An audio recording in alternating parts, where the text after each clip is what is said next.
ഈ പോലീസ് സ്റ്റേഷന്മാർക്ക് അവസാനിച്ചതായി അറിയിക്കുന്നു.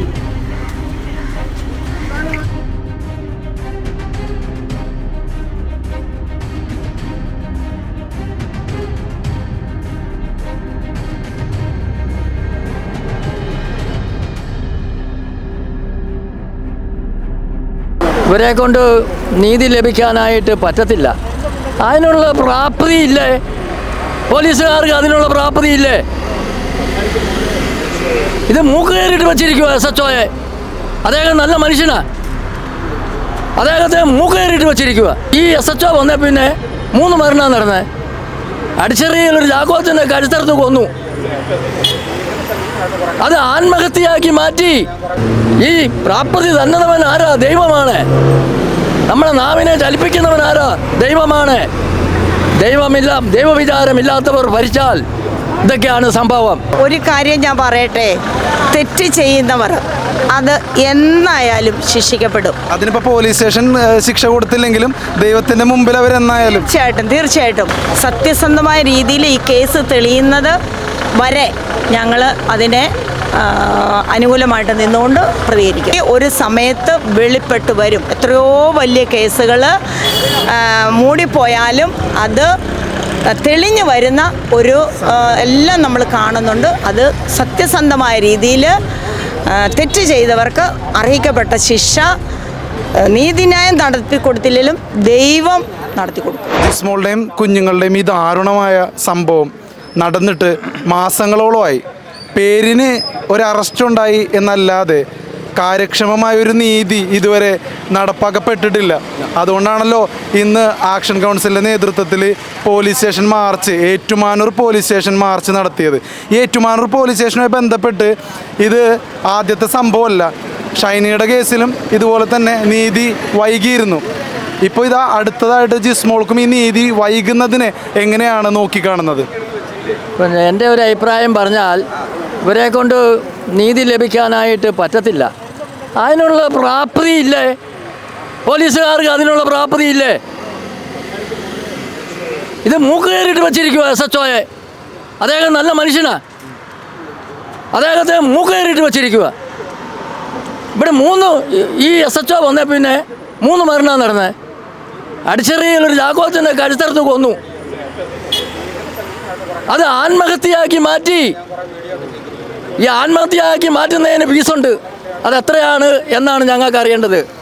ഞങ്ങൾ വിചാരണ വേദി ആളുകളാണ്. ഞാനതിൻ്റെ പ്രസിഡൻ്റാണ്. സാബു ലൂക്ക സെക്രട്ടറി, സിജു പൊടിമറ്റത്തിൽ ട്രഷറർ. ഞങ്ങളൊരു 10-20 പേര് അതിൻ്റെ സംഘടനാ അംഗങ്ങൾ വന്നിട്ടുണ്ട്. ഞങ്ങൾ ജിസ്മോൾക്കും കുഞ്ഞുങ്ങൾക്കും വേണ്ടി നീതി കിട്ടുവാനാണ് ഞങ്ങൾ വന്നിരിക്കുന്നത്. ഇവിടെ പ്രാപ്തിയില്ലാത്തവർ ഭരിക്കരുത്. ഈ പ്രാപ്തി തന്നവൻ ആരാ? ദൈവമാണ്. നമ്മളെ നാവിനെ ചലിപ്പിക്കുന്നവൻ ആരാ? ദൈവമാണ്. ദൈവവിചാരമില്ലാത്തവർ ഭരിച്ചാൽ ഇതൊക്കെയാണ് സംഭവം. ജിസ്മോളുടെയും കുഞ്ഞുങ്ങളുടെയും ആ സംഭവം നടന്നതിന് ശേഷം ഇവിടുത്തെ തന്നെ ഒരു പോലീസ് മേലധികാരിയുടെ ഒരു ഫേസ്ബുക്ക് പോസ്റ്റ് കണ്ടിരുന്നു. കാരണം കുറച്ച് നേരത്തെ തന്നെ ഞങ്ങളുടെ അടുത്ത് വന്നിരുന്നെങ്കിൽ ഇങ്ങനെയൊന്നും ഉണ്ടാകുമായിരുന്നില്ല എന്നുള്ളൊരു രീതിയിലായിരുന്നു ആ പോസ്റ്റ്. പക്ഷേ അത്രത്തോളം വൈകാരികമായി അതിനെ പ്രതികരിച്ച അദ്ദേഹമുള്ള ഈ ഒരു സ്റ്റേഷനിൽ തന്നെ ഈ നീതി വൈകുന്നതിൻ്റെ ആ ഒരു ഇരട്ടത്താപ്പിനെ എങ്ങനെയാണ് കാണുന്നത്? അതെ, ആദ്യം അവർ അനുകൂലമായിട്ട് സംസാരിച്ചു. ആദ്യം പറഞ്ഞതൊക്കെ വളരെ എനിക്ക് ഇഷ്ടപ്പെട്ടു. പക്ഷേ അത് കഴിഞ്ഞ് സർക്കാർ ഇടപെട്ടെന്നേ. SHOയ്ക്ക് അനങ്ങാൻ പറ്റുമോ? അത് ആരെയും മൂക്കേറി ഇട്ടത് എന്നാണ് ഞങ്ങൾക്ക് അറിയേണ്ടത്. ഇപ്പോൾ എടുക്കണം.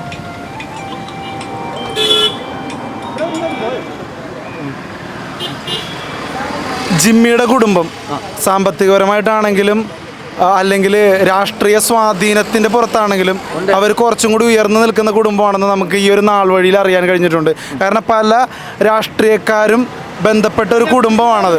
അപ്പോൾ അങ്ങനെ ഒരു കുടുംബത്തിനെതിരെ നീങ്ങാനുള്ളൊരു ഭയമാണോ? ഭയമല്ല. ഇപ്പോൾ സൗന്ദര്യവും പണവും നോക്കിയാണ് അധികാരികളും എല്ലാവരും പോകുന്നത്. സൗന്ദര്യവും പണവും ഉണ്ടെങ്കിൽ അവർ ആ കൂടത്തിലേ നിൽക്കുകയുള്ളൂ. അത് സ്വാഭാവികമാണ് കണ്ടുവരുന്നത്. പക്ഷേ ഈ ഷൈനിക്കും കുഞ്ഞുങ്ങൾക്കും നീതി കിട്ടുവാൻ ആദ്യം അവർ സംസാരിച്ചായിരുന്നു. ഇവിടുത്തെ SHO നല്ല രീതിയിൽ സംസാരിച്ചായിരുന്നു. പക്ഷേ SHOയെ കടിഞ്ഞാലിട്ടിരിക്കുവാണ്. അധികാരികൾ പറയുന്നതല്ലേ കേൾക്കാൻ പറ്റുള്ളൂ.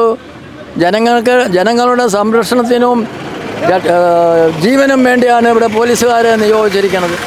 ഇവിടെ എന്നാ കാണിക്കണത്? ഇപ്പോൾ അപ്പനെയും മകനെയും മാത്രം അറസ്റ്റ് ചെയ്തതുകൊണ്ട് നീതി നടപ്പായി എന്ന് പറയാൻ പറ്റുമോ? പറ്റിയല്ല. അമ്മേനെയും നാത്തൂനെയും അറസ്റ്റ് ചെയ്യണം. അവരെ ജീവപര്യന്തം ജയിലിലുണ്ട്. അമ്മായിമ്മ പോരും നാത്തും പോരും ഭയങ്കര. ഞാൻ പറയണത് എന്നാന്ന് ചോദിച്ചു കഴിഞ്ഞാൽ, ഒരു ചെറുക്കനുള്ള വീട്ടിൽ നിന്ന് ഒരു പെണ്ണുങ്ങളും ദൈവത്തെ ഓർത്ത് കെട്ടരുത്. എല്ലാ വീട്ടിലും നടക്കുന്ന സംഭവം അതാ. കല്യാണം കഴിച്ച് ഒരു 6 മാസം വരെ ഒരു കുഴപ്പമില്ല. അത് കഴിഞ്ഞാണ് അമ്മായിയമ്മയ്ക്കും മരുമകൾക്കും സുഖേട്.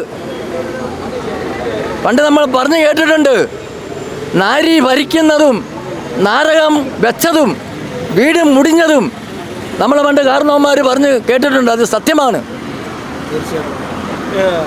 ജിസ്മോളുടെ വിഷയത്തിൽ ജിസ്മോൾക്ക് നേരിടേണ്ടി വന്നത് അതിക്രൂരമായ മാനസിക പീഡനം എന്നാണ് അറിയാൻ കഴിഞ്ഞത്. അതായത് നിറത്തിൻ്റെ പേരിലായിക്കോട്ടെ, സൗന്ദര്യമില്ലായ്മ എന്ന് പറഞ്ഞിട്ടായിക്കോട്ടെ.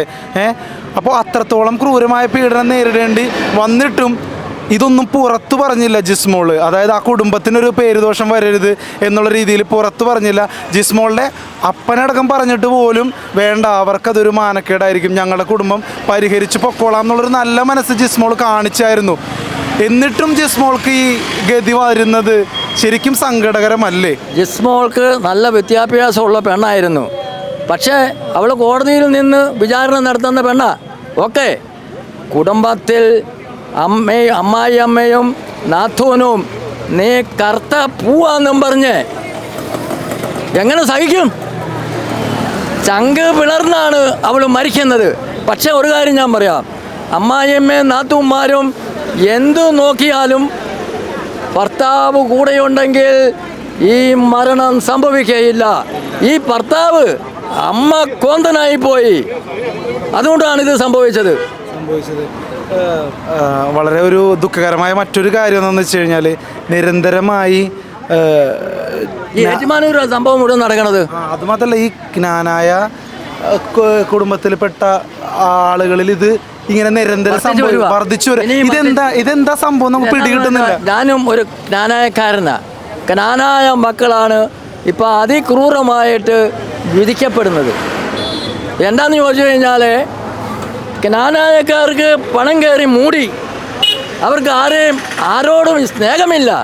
സ്നേഹം വിട്ടുപോയി.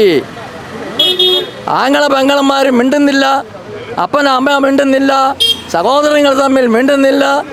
അങ്ങനെയുള്ളൊരു വാഴ്ചയായി ഈ ജ്ഞാനായക്കാരും മാറിപ്പോയി. നേരത്തെ അങ്ങനെയല്ലായിരുന്നു.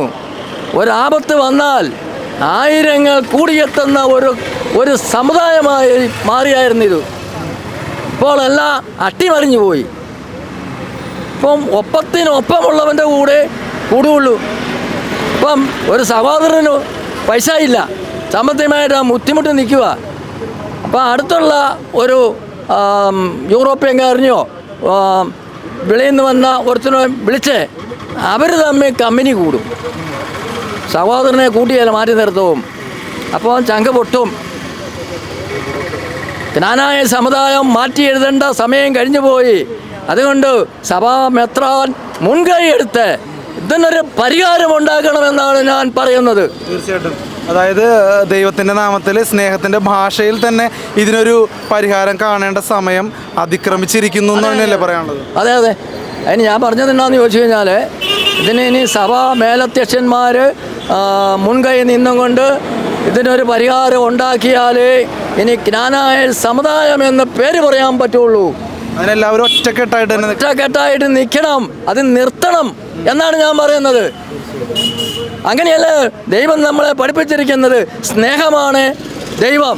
ആ സ്നേഹം പോയി കഴിഞ്ഞാൽ തീർന്നില്ലേ? പണം എല്ലാവർക്കും വരും. ഈ പണം കൊണ്ട് എന്നാ കാര്യം? 10 കോടി രൂപ കെട്ടിവെച്ചവൻ ഒരു രാത്രി മരണപ്പെടുക, അവൻ എഴുന്നേക്കാൻ പറ്റുന്നില്ല.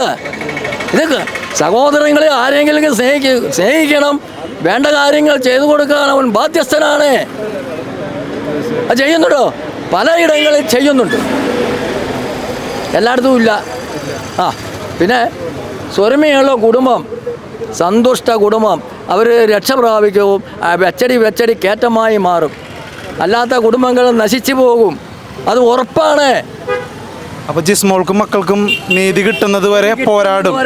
ഞങ്ങൾ മരണം വരെ ജിസ്മോൾക്കും കുഞ്ഞുങ്ങൾക്കും നീതി കിട്ടുവാൻ ഞങ്ങൾ മരണം വരെ പോരാടും.